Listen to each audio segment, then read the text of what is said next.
Parsha Amor. This is a very special time of the year right now, so we have to mention it, and we're going to bring it into the Parsha, but we also have to bring in the Zmanenu. We have tonight is Rabbi and Pesach Sheini.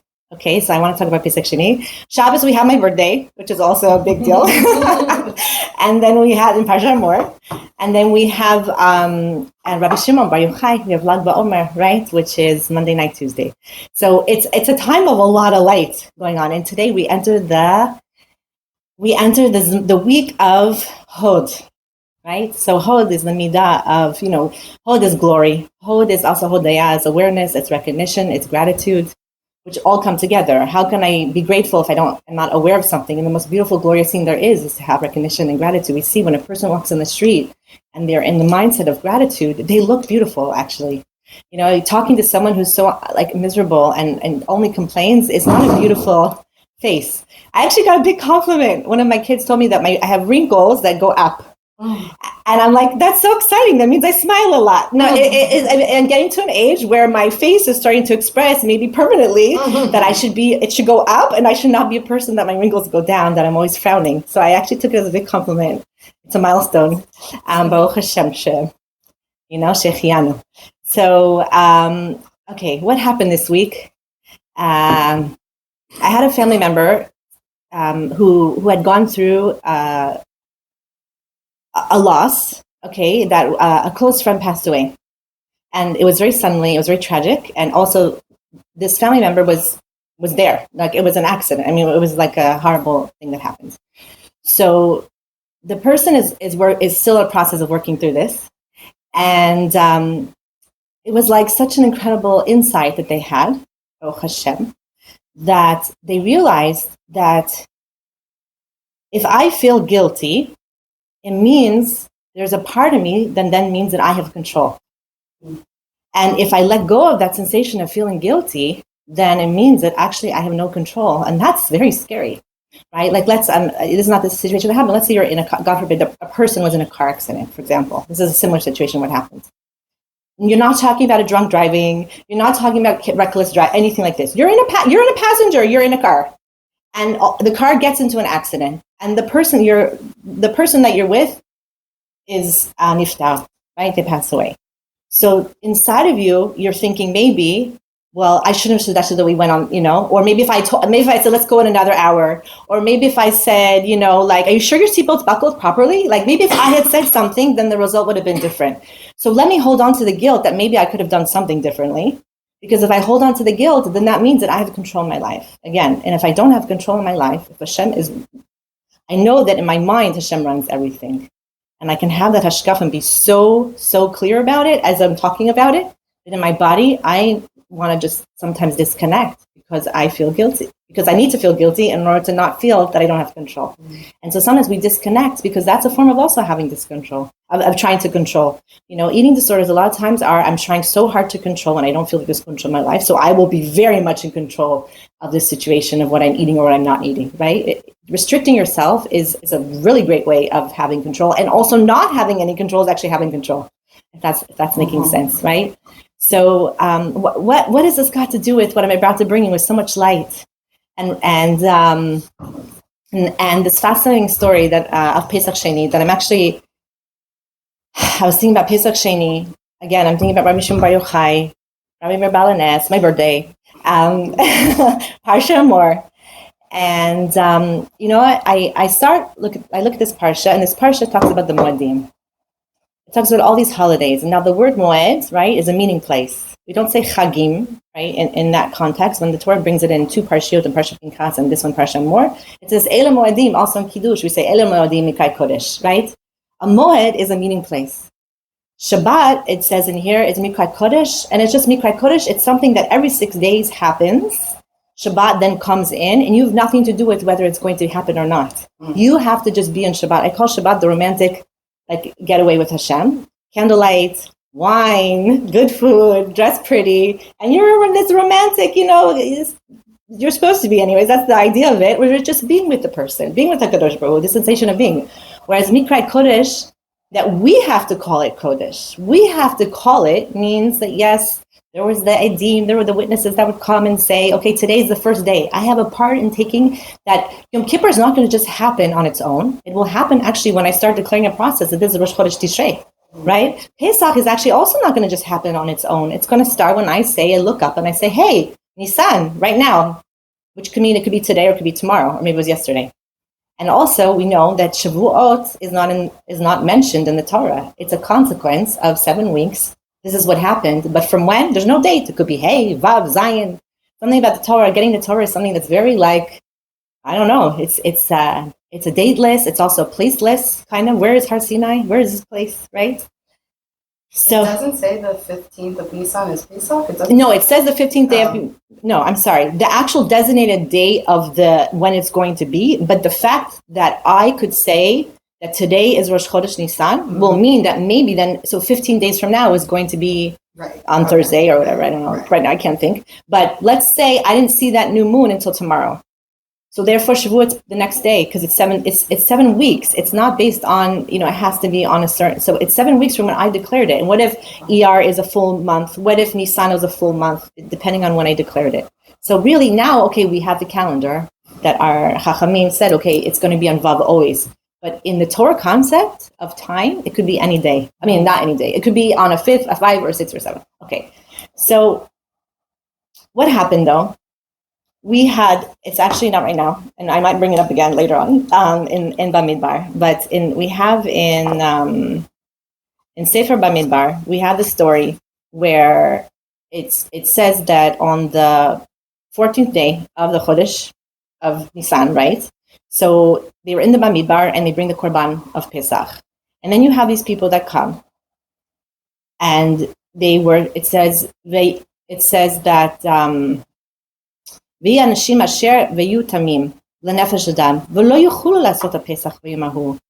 so there are people that were tameh, right? Again, what's the word tameh? Tuma, it's not impurity in the way that we think of it like in English. It means I'm blocked off, right? As soon as the body, the neshama goes from it, it's blocked from connecting to Hashem in the same way it was before. It doesn't mean that the body's not holy, actually. The body's very holy. We have to treat it with such respect. But there's something about this body that has a blockage that it's no longer really used for the purpose that it wasn't created for. It's tameh, right? It doesn't have that potential. So when I touch a dead body, that tuma comes onto me. It's a concept I don't really understand so much. But the point is that then all of a sudden they have this tameh of met. And they cannot bring the Korban Pesach. They were not allowed to participate in it. It says, Lo yuchlu lasot ha-Pesach v'yomahu, and they come to Moshe Rabbeinu, v'yikvu le-Moshe lifnei Aaron v'yomahu. And they say to them, what are they saying to them? They say, we couldn't do it. Because of what? Because of this tumah, right? Of nefesh. So why are we, though, being prevented from not taking part of this? I'm paraphrasing a little bit. Like, why are we being diminished in being able to bring this Korban Pesach?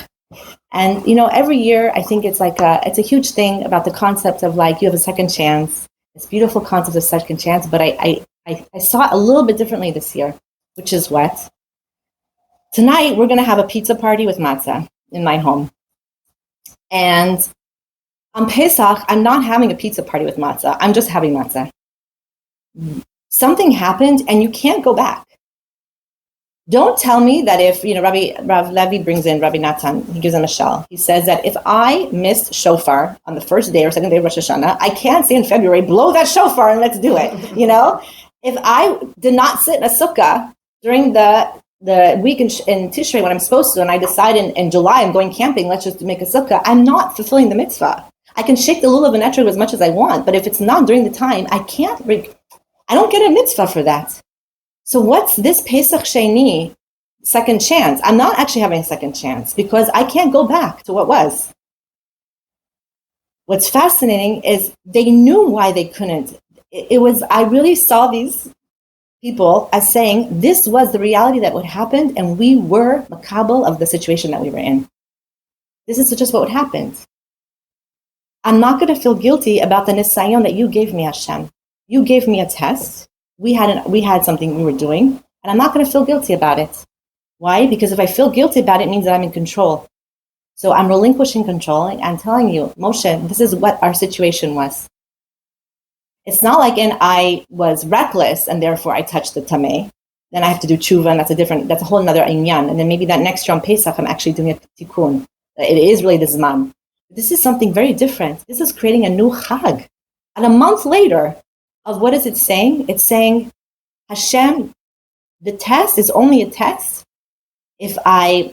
meaning it's not a test, it's not difficult for me if I'm not connected to you. I'm trying to say the Baal Shem Tov says that a person, before a nisayon, he takes away your dat. Before there's a nisayon, Hashem will take away your dat, which is your connection, your awareness, what's going on. And then that's why it's a nisayon. If I have dat all the time, I don't have a nisayon. So if I'm accepting that Hashem, you're in control, I actually have dat. That means I couldn't do it. I couldn't do this. So then all of a sudden, Hashem looks at you and he says, you're accepting what happened? You're realizing that it was meant to be because I was in control here? Could you have done things differently? Maybe. I don't know. But that's not the point. The point is whatever happened in the past was meant to be. That's what the message is here. So now what? Now come close to me and I will give you a new holiday with you're eating pizza and matzah. I'm going to give you a new opportunity where you're actually doing Korban Pesach also. You're also doing this mitzvah, this new mitzvah in a new way. And it's like, because I really do feel so many things that have happened in the past where you're really like, why? I wish I'd done differently. And I want to go back. We can never press rewind. You realize we only go into Gilgulim in the future. I've never heard about any Mekubal saying that you can actually go back. You only go and are born into a new life where you do things differently. Right? But you want to get close to Hashem? You will, if you want it. It might look a little differently, but it will happen. And I'll tell you something what's wild about this is that I also have my dreams of how I want people to be and how I want them to get close to Hashem. And Hashem sends a curveball where even somebody who could be in their 80s, where you think like never this person is going to change or do anything, which you accept. All of a sudden, because of something else that has nothing to do with anything that you would think, they're asking you, what should I do? Like, what kind of deal can I make with God? And I was like, oh, okay, there's something called Shabbos. There's something called Kashrut. Like, I'll give you some ideas if you want to make a deal with, like, that's not the way I would do it. You know what I'm saying? I would never suggest that.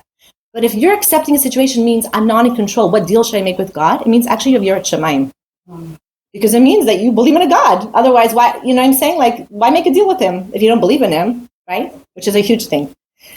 So in the beginning of the week, this week's Parsha, we have, what does it bring in? It brings in that, Vayomer Hashem el Moshe, tell Moshe, Omer el HaKohanim, to tell the Kohanim b'nei Aaron, right? V'amarta elehem, and to tell them, and now it becomes this whole warning, right? And it's, that they're not supposed to become tamei with the nefesh.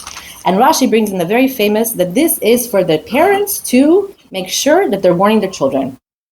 Now, I heard that my understanding is that only 2 times a year, a Kohen would actually have his turn in the Beis HaMikdash. Mm-hmm. So there's 2 times where I'm already warning my child that you have to be ready when you grow up, that 2 days of the year you might be bringing, you have to be in a state. So right now, get into this habit of doing something right now, because maybe there will be a time, 10 years from now, or 5 years from now, depending on when they're warning them, that 2 days of the week, you might have to be ready. And I was thinking to myself, that's fascinating, because imagine if we lived a life of one where I'm always ready for Mashiach. Even if I feel like he's not coming right now, he might come in 5 years from now, and it might be tomorrow on a Tuesday, but I have something inside of me that's always living this life of I'm ready, Hashem. I'm ready to serve you. When are you going to call me? When are you going to I might be right now busy with doing this other mitzvah that you're telling me to do. I have to touch this med. But I'm ready to serve you. I'm ready. I'll be ready, right? We get distracted. And this goes back to what I was saying last week, where we sometimes feel like we're losing ourselves, but we don't realize what we're doing right now is yourself. If you put the intention that I just want to get close to Hashem, then what I'm doing is meaning and purposeful, which goes into this concept of the Omer, right? Because in this week we have all the Chagim, and the very famous V'sfartem lachem mimacheret Shabbat miyom, right? And we're supposed to bring the Omer. So Usfartem lachem, you should count yourselves. It's a beautiful thing. What are you counting? You're counting for yourself. You're not counting for Hashem. So I had something that happened this week also, another thing. And we're gonna see how it's gonna all tie together. I will tell you. So I had, from one of my parenting classes, one of the women reached out to me that her sister, who's in another country, who I don't know, is right now in labor. And can I help her? So I was like, sure, I'll call her. I mean, that's thank God for WhatsApp also. Like you can call anyone for free anywhere.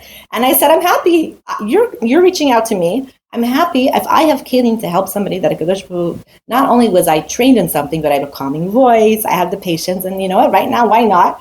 So I called up the stranger, this woman. I have no idea who she is. And as she's answering the phone, I heard she's already, and I'm like, okay, take a deep breath. Close your eyes. I said, you're doing wonderful. I don't know who she is. I didn't even know her name. And I'm breathing with her, right, as she's in a process. And then I spoke with her a couple minutes. I tried to give her chizuk. I left her a little voice note also, like a meditation and a breathing. And I'm smiling thinking about it. I hung up. I was so excited. I was so happy. Why? I was like, wow, Hashem, you just gave me the most beautiful opportunity, right, to use a koch that I have. And I got to do a chesed. Like for me, I was on a hike. And then I had later in that day also, like for 3 hours, I had to do a chesed of helping a neighbor. That it was very challenging for me because the neighbor it was hard. She's not in a healthy state, and it was like dramatic. I'm trying to bathe and get my kids to sleep, and she's crying, and it was like it was one of these just dramatic things. And why am I telling you this? Because at the end of the day, I realized I should be on a high, and I realized because I got to do all these things that I didn't like really plan. Like you plan for something, like you want to cook someone a meal, you want to go visit somebody, you want to make a phone call, you plan for these things. And we don't realize that every single day, are you really looking in your life and realizing you're creating a Sipur story? And are you really counting what you're doing? Are you really counting the opportunities that Hashem gives you to do something in your life that brings purpose and meaning? I guarantee you, 2 days later, no one's going to remember anything. And I'm not going to remember also. I'm sure I've done this before. I'm sure I've talked to many women on the phone before. And yet, I was thinking, if right now I could, once a day at nighttime, before I go to sleep, before I drop off, if I could just think to myself, what was it today that counted? But not in like it has to be this huge thing, but like really put a meaning and intention that every single day I should be doing something where I feel like, okay, now I can go to sleep. And God forbid, if I don't wake up, I know that today counted. It's like a very scary, and again, I'm not talking about this huge thing where you're like, I did a 5-minute phone call. It really wasn't for me, honestly, it was not a big deal. It gave me a high. I was so excited. I don't know who this person is. I'll never see them in my life. We have so many that we're not realizing that I have to make everything count. I have to realize that Hashem is telling you that maybe in 5 years from now, 1 day of the year, 2 days of the year, but I have to be in a state where I'm ready, Hashem. Like I'm ready to serve you in the way that you want me to. And I have so much desire that you will even create for me a holiday that doesn't exist when I'm receptive, understand that you're running the show. It's all about that. It's such a, it's a very hard thing to understand that all the time, I'm reading a sefer now. I just do like a paragraph. I'm trying to do a paragraph of the day, and I'm running with my son on the midat of kas, on anger. I thought it was a good time to start this right now during Yisrael Omer. We're working in the Rabbi Shimon and also Kibud Evem, and which is always an inyan that I always feel like I have to work on until I'm 120, and it trickles down to my children. And also I feel like I have to do this. We have to recha kamocha. I don't know. It was a good time of the year. I thought, let's go through it. And so we're learning this together, and it's just having an awareness. I'm telling you, we read the paragraph. It's like, whoa, this is like huge. This whole thing about like kas is like very scary. And then I probably forget what I read like an hour later. But I feel like I'm doing something. It's the drip, drip, drip, drip, drip, drip, drip, which I talk about with Rabbi Akiva also. Seeing this rock that was just dripping. It didn't happen in a. We entered. You have to realize it's like saying, Hashem, I'm ready not to be angry. I'm gonna do my drip. Whether I forget 2 hours later when everyone comes home from school, I don't know. But right now, I'm ready to do this. Like I need to make it count. Also, because when people start thinking about intention, they think that the intention is something that will take up a lot of koach. But I'm even saying, like after I did it, can I look at it and say, oh wow, that really was something great that I did. It even also made the things that I didn't like doing that day, when I put meaning and purpose, that they actually counted towards something, and even if they were uncomfortable for me, it made it that much more like meaningful. And I was thinking about this with Pesach Sheini and how you actually transcend time. And the story, I can't remember if I said it before, so I want to say it again. What Moshe Boyer brings down is the story is that there was a man, and it was a boy who survived the Holocaust, like a teenager. And after the Holocaust, he didn't want anything to do with anything. He was the only survivor of his family, and he went off to the UK. And he went off to England, and he got married, and he started raising a family there. Mamish didn't want anything to do with Yiddishkeit. Nothing. And when they were on holiday, him and his family in Italy, and he sees in the window of an antique store a menorah. And he bought it. And his family, it's interesting, they were Jewish. I'm saying he married a Jewish woman, but nothing at all. Any ritual was never practiced or anything. Never talked about anything. Also, he was very close. He never talked about the war, which is very common not to talk about. He buys this menorah. They get to their hotel room, and all of a sudden he throws it against the wall. And they were like, we just paid for this thing. And like, what's going on here? And he was just like, he just went into a fit. He threw it against the wall. And he said, I don't want to see this thing. I want you to take it, but I don't want to see it. He had no idea, and he wouldn't talk. They put it up in the attic when they get back to England, okay? And a couple years later, they had another where they were traveling, and again, the same thing happened where he bought a menorah, and then he was like right away getting very angry. He's like, take this from me, and just put it in the attic.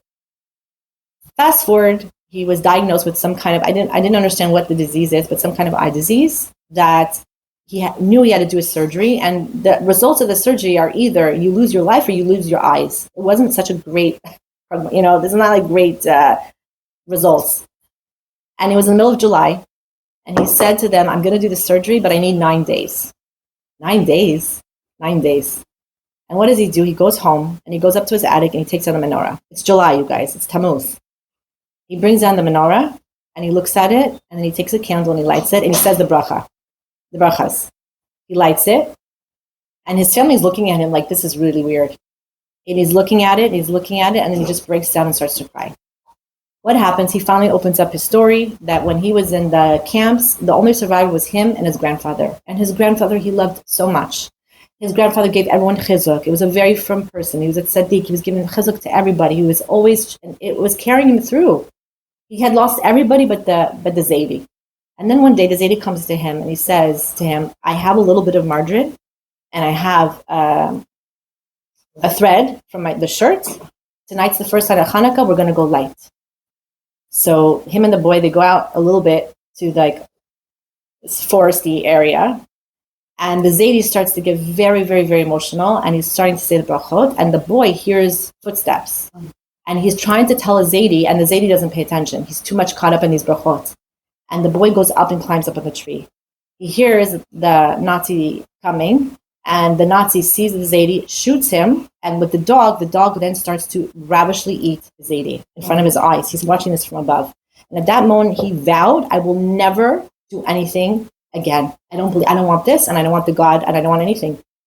And he survived the war, and then he got married. And then what happened is that when he found out he's going to either lose his eyesight or his life, there was something stirring inside of him that it wasn't Hanukkah time, it was July, but he wanted to light the menorah. And for 8 days, he lit the menorah in July saying the brachot, meaning it wasn't the Zman you're supposed to, for anyone else, you're not lighting that menorah, you're not being, after the 9 days, he said, I'm ready for the surgery. He did the surgery and he lost neither his eyesight nor his life. And he was Choser B'Tshuva, he started getting connected again. And why am I bringing this story, true story, documented story up, is because we can't go back. He couldn't go back for Zaidi.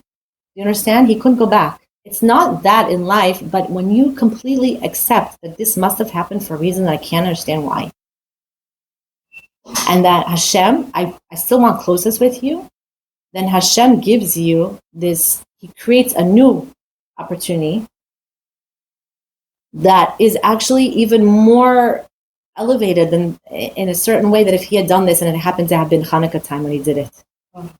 And we have to realize that. We have to be recreating that. We can never think that what was done as far as, yes, what's done was done because I accept it was Ratzon Hashem. That's what I mean.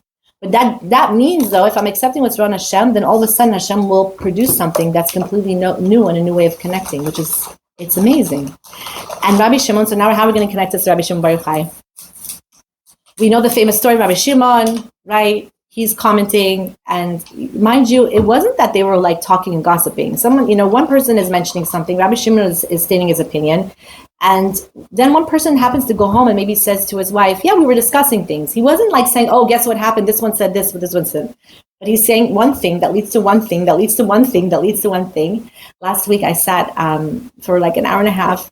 I was given time, such precious time with the Rav, like going through there's different things that I need to have clarity about. It was Shemitah Lashon. And it was such a gift to me. And what was a gift is even though I've gone over the book many, many times, and I've been like three times now, I've done groups, and I'm always, every day I get a little now what's up on it. I still have a lot of lacking of clarity, exactly when you're supposed to say something, when you're not supposed to say something, what are you supposed to say, what's really to'elet. And what really stood out for me, what was so hard to do, is you're not allowed to exaggerate in any way. How is that humanly possible to not exaggerate? How is it not possible? So which means I realized is that before I were to say anything, I would have to spend a whole week thinking and making sure it's not coming from an emotional place, but it's really coming from a place of zoom out in order to make sure that I'm saying the right thing, and it's done within a parameter of halachot. So Rabbi Shimon, I went off, but it had to do with Rabbi Shimon, that story. So Rabbi Shimon all of a sudden has this like warrant out for his arrest, right? And him and his son, they're first hiding under, I think, the shul. The wife is bringing the food, and they realize it's not going to work. She's going to get tortured. We're going to run off, okay? So they run off. Actually, when I hear this story, see, my mommy mind is thinking, wow, for 12 years, they didn't complain they were eating the same food? Like, in the desert, we were really complaining after like a month of eating the man. Like, always through our history, we kvetch about what's for dinner, Like, my kid, like, I can't explain how much shefa there is nowadays, and yet your child will say there's no food, or they don't like the food. I'm like, what's there not to like? Like, really, what can you not like about that? And yet, Rabbi Shimon Relazar, like, I realized, how are they zoche to bring the Zohar Kadosh? It's because they didn't fetch about the food. They were happy with the figs, they were happy with the carob, they ate it, they drank the water, and therefore they were zoche to Torah, that we are not zoche to. It's really a powerful lesson in the week of Hod, Hodaya, gratitude. How can you bring glory? Like, God, stop complaining. Really, it's like a very powerful thing. Okay, so anyways, there's zoche to 12 years learning Torah, bringing all these holy things. However, there was a disconnect, right? Which I mentioned also last week, is we're not supposed to be disconnecting the body from the soul here, right? There was a disconnect. Why am I saying that? Because when they were told they can come out, all of a sudden they're burning up the world, because it was just too intense for them to live in such physicality. Like, how can people be going about such little mundane things? And I think all of us feel I look at that as like, wow, they must have felt so lonely. I've so many times felt like I just don't fit in, or I don't have koach. I was at the park I don't remember what day, with my kid, my child. I was waiting for another child for the chug, and I just didn't have koach to socialize. Like, I was just like not feeling it. Not because I know I need it, but I just was tired. I just wanted to sit there without actually doing anything. Really, I didn't look at I had a sefer with me. I looked a little bit at the sefer, but like, I just didn't want to socialize. And I know sometimes it's lonely when you also feel like you have to do something. I don't know. I sometimes feel more lonely when I'm trying to, okay, it's also chesed to socialize. So we have to be social for the other person. But my point is that I understand that loneliness they must have felt when they came out and they saw a world that they couldn't really grasp. It's like you're a person who sees the world in one way, and the reality is a different way. And then Hashem says to them, go back into your cave. You're going to destroy my world, because my world is one, is balance. My world is one, is that when you can see a situation of one extreme, you actually sometimes have to go to the other extreme in order to go on that middle tightrope. If I'm walking on a line, a tightrope, and I'm starting to feel I'm tilting to one side, I have to go to the other side in order to find my balance. They had been totally disconnected from physicality. So it made sense to me that how am I supposed to then throw myself into this other world? It's a process. They go back another year and they come out. And here's where I feel like also with Rabbi Shimon, he was getting another chance. Because his chance was saying, I accept that this is reality. If I'm trying to be an angel in a world that's not for angels, I'm going to be always lonely and fighting things. But if I'm in a world where I'm accepting, people work, and people do this, and people do that, and then can I see the beauty? We would take for granted someone coming with 2 myrtle leaves, we're like, okay, great. I'm saying we're not going to, but for them it opened up worlds of saying, wow, there's Shomer Zachor, and this simple person is doing the most beautiful thing in his way to bring closeness to HaKadosh Baruch Hu. So we have here this whole topic here where I'm going to give us a challenge for 3 days. Just until Shabbos, right? Today's Thursday, Friday, Shabbat. Yeah, 3 days of make things count. At the end of the day, you say, okay, what did I do today that counts? Not even in the morning, what do I have to do to make something count? I want you to look back on your life and say, everything that happened today was Ratzon Hashem. Not all cheshbon and nefesh of what tomorrow do I have to do differently. That's a lure. That's a different topic. I'm talking about what did I do today that I know that when I close my eyes, I was here for a reason. And I'm telling you, all of us have done something that's very important. So it's not like, meaning if we wake up in the morning and say, Elokeinu neshama shenatata bi, Hashem, you gave me this beautiful neshama and you chazalta, you give it back to me. That means that when I went up to Shemayim, there was an actual debate if I'm worthy of being here today. And if I'm here and I made it through the day, it means that I had something to do. So what did I do today that was worthy? That's so empowering. That's so beautiful. Make it count and bring light into this world, because that's what I did. When I see what I do, then I actually can tap into Hod. It's very hard to feel grateful if you also feel bad about yourself that you're not doing. It's hard to have gratitude of other people if you can't even be grateful of yourself. You know what I'm saying? You don't even see your own glory. And really powerful for me is that I'm telling you, what Rabbi Natan brings us the Ein Yush Ba'olam with this whole with Pesach Sheini, is that really what I feel so often that there really is a Yush Ba'olam. Like I really want to eat the Yaesh. I want to give up because I'm accepting Hashem's reality. It's kind of a contradiction. If I say there's no giving up, then am I not accepting Hashem's reality? Do you see how confusing that? I mean, that's for me confusing. I always am wondering about this. Like my dreams of what I want to accomplish or do, I say if I accept Hashem doesn't want me to do it, that means I'm giving up. But no, I think what it's saying is Pesach Sheini. Except that in the past, whatever happened was meant to be for a reason.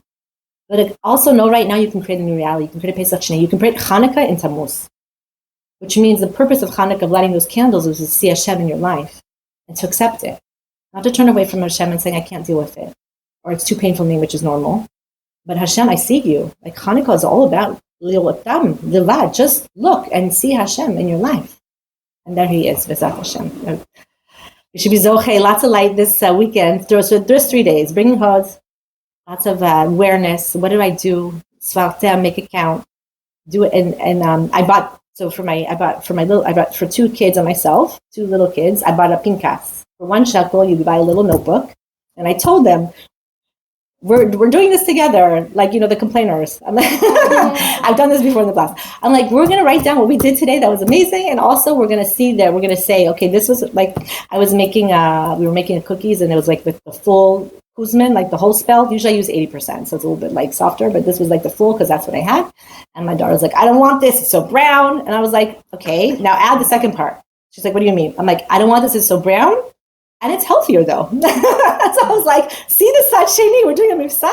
I've looked at that Sat Sheini, not to negate the first Sat. I understand you don't want it and it's brown. I'm not going to force you to eat it, but it is healthy. So V'zat Hashem, we're always trying to see all the sides of the picture. Shabbat.